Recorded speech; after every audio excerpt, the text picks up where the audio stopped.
If you ask the Greeks, they will tell you they created everything. While they didn't create everything, they definitely did create the terms for many things. What is the most commonly known thing created by the Greeks? The answer is democracy. So, let's see how things happened back then. In ancient Athens, there were oral laws and blood feuds, and it was decided that laws should be written and courts established to judge on these laws. According to tradition, these laws were written by Draco in blood, as the death penalty was used for pretty much any offense, even stealing a cabbage. This has created the terms draconian laws and draconian government, or simply draconian, that persist to this day. Another set of words that persists to this day is tyrant and tyranny.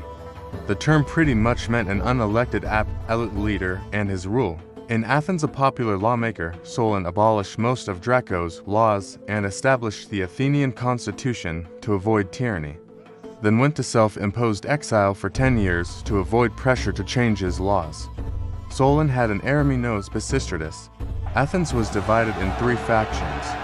This Pisistratus achieved popular support from the poorest faction and became tyrant of Athens. His reign lasted for 1 to 5 years, but he was ousted and exiled.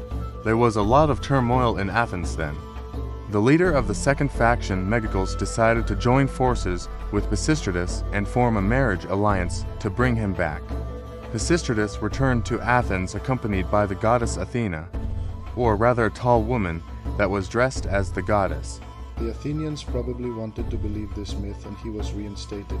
However, his marriage fell apart because Pisistratus didn't want more children, so he went Greek way in the bedroom. His father-in-law ousted him again. Pisistratus returned for a 3rd time, and this time it was for good. He was quite popular.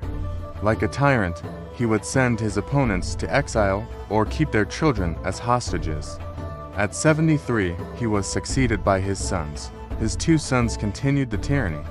They lost an election to Cleisthenes and then had him exiled after the end of his term. However, Hipparchus liked a young man called Harmodius. Hipparchus was scorned that Harmodius rejected him and offended Harmodius' sister. Harmodius and Aristogiton decided to remove the tyrants from the earth.